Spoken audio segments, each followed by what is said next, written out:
Have you ever heard of a country where crocodiles get funerals? Grooms pay their bride price in installments for life, and honking your horn after 9 p.m. could land you in trouble? Welcome to Burkina Faso, a land of unique traditions, unusual laws, and fascinating taboos. Here, men must legally choose between having just one wife or living in polygamy for life.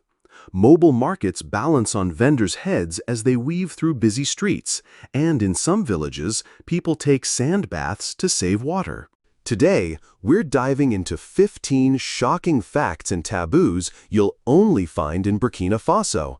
Let's begin. Number 15. One wife for life or many.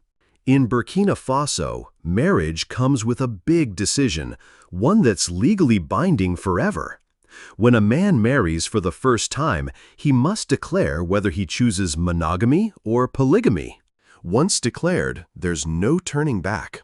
If he chooses monogamy, he can never take another wife, not even after divorce or the death of his spouse. If he chooses polygamy, he may marry more wives later, but only under strict conditions: financial stability, fairness among all wives, and the first wife's right to object if she feels neglected. This commitment from the start law is still very much alive today, with over 36% of families in Burkina Faso living in polygamous households. Marriage registrars even have the power to reject a marriage if they suspect coercion, something many countries don't strictly enforce. So, if your country had this system, what would you choose? One wife forever, or the option for more? Number 14. The village where people and crocodiles are best friends. Just 18 miles west of Ouagadougou lies Bazoulé, a village that feels like a real-life fairy tale. Here, over 100 crocodiles live peacefully in a central pond, no fences, no guards, and no attacks for more than 70 years. The story dates back to the 14th century, when a devastating drought struck the region. According to legend, local women followed crocodiles and discovered a hidden pond that saved the village. From that day, crocodiles became sacred, believed to be reincarnated ancestors and protectors of the community. Every year, the villagers celebrate the Ko-La-Kre festival, offering food to the crocodiles and praying for good harvests. Some elders even claim to predict the future by listening to crocodile calls. These are not the fierce Nile crocodiles you might expect. They're desert crocodiles, smaller and far less aggressive. Raised in a community that feeds them, calls them by name, and never harms them, they've grown unusually tame. Number 13. The noble village built from cow dung. Welcome to Tiabele, a small village just 12 miles north of the Ghana border, where cow dung isn't waste, it's the foundation of stunning royal mansions. Home to around 450 people, Tiabele is inhabited by the Kasena, an ethnic group that has lived here since the 15th century. Their houses, called sukala, are made from a mix of mud, straw, and cow dung, then hand-painted with intricate black, red, and white designs. These patterns are more than decoration, they are prayers on walls. Crocodiles and snakes represent power and protection.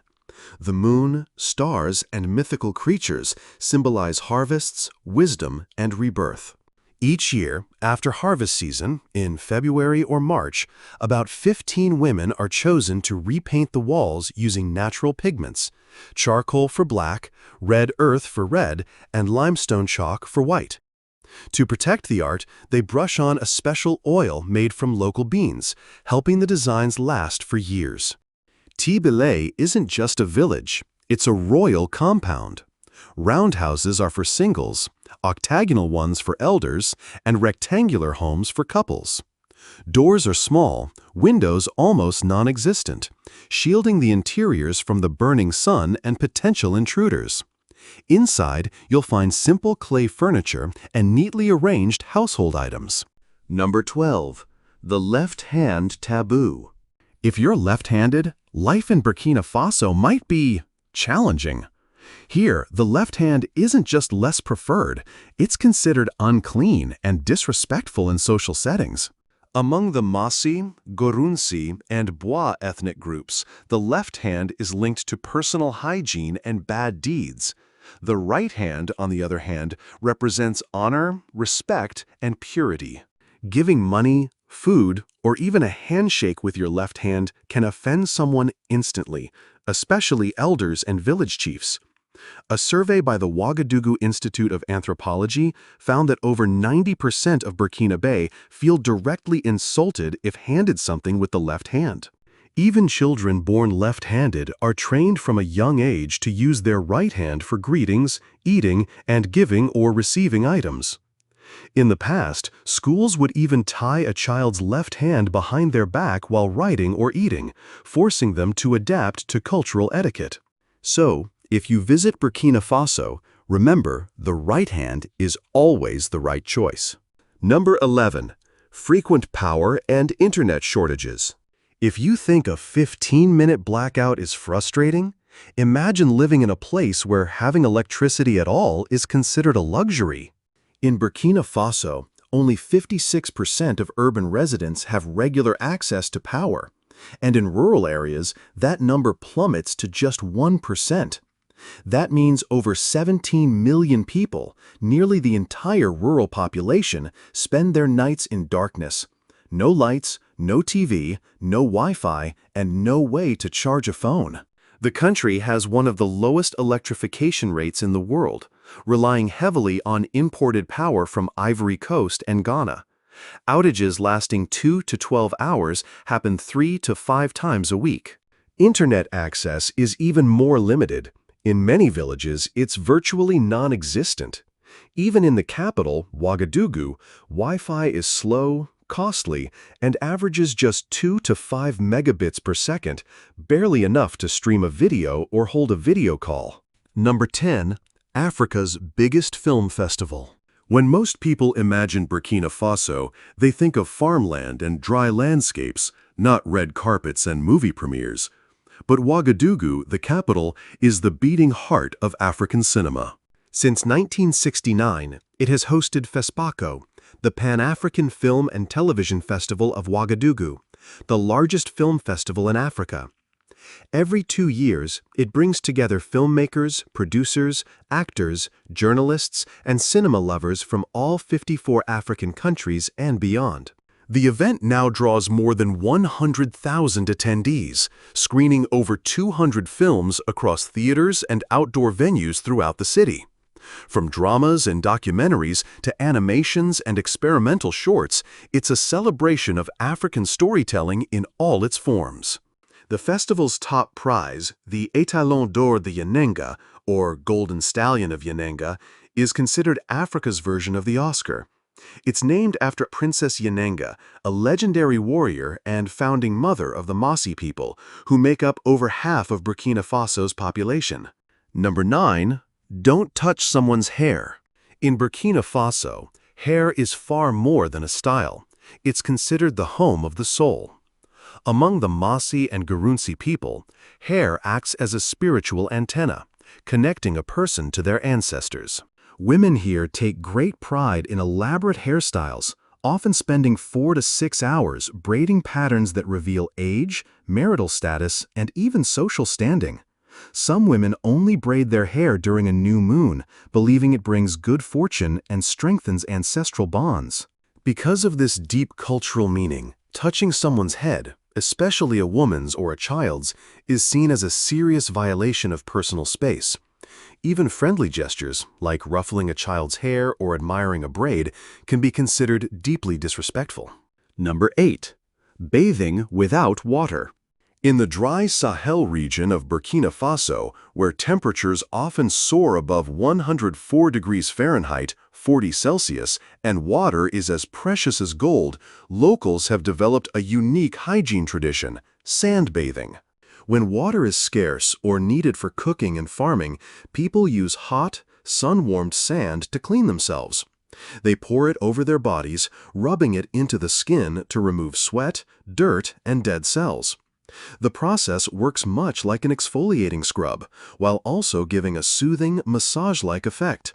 Some even bury themselves in heated sand to relax muscles, ease aches, and warm up on cool desert nights. A practice similar to luxury sand spas in resorts, but here it's entirely traditional and free. Anthropologists have documented sandbathing in several semi-desert communities, noting that locals also believe placing hot sand on the stomach can aid digestion and promote overall health. Number 7. The least urbanized society in Africa. While much of Africa is racing toward urbanization, with cities expanding, skyscrapers rising, and metros under construction, Burkina Faso moves at a slower, almost timeless pace. Here, nearly 80% of the population, about 17 million people, live in rural areas, relying on subsistence farming. They farm not to sell, but to survive.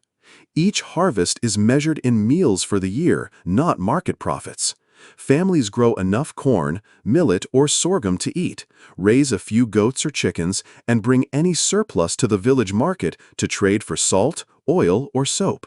But this simple life faces constant challenges: poor soil from drought, advancing desertification, and swarms of locusts that can destroy a season's work in a single day. Economic pressures add to the struggle. For example, U.S. cotton subsidies drive down global prices, making it nearly impossible for Burkina Faso's cotton farmers to earn a fair living. Number 6. No honking after 9 p.m. In Burkina Faso, nighttime silence isn't just a preference, it's the law. In the capital, Ouagadougou, and traditional towns like Bobo-Dioulasso, honking your car horn after 9 p.m. can get you fined, sometimes up to $250. This rule is deeply rooted in Mossi cultural beliefs.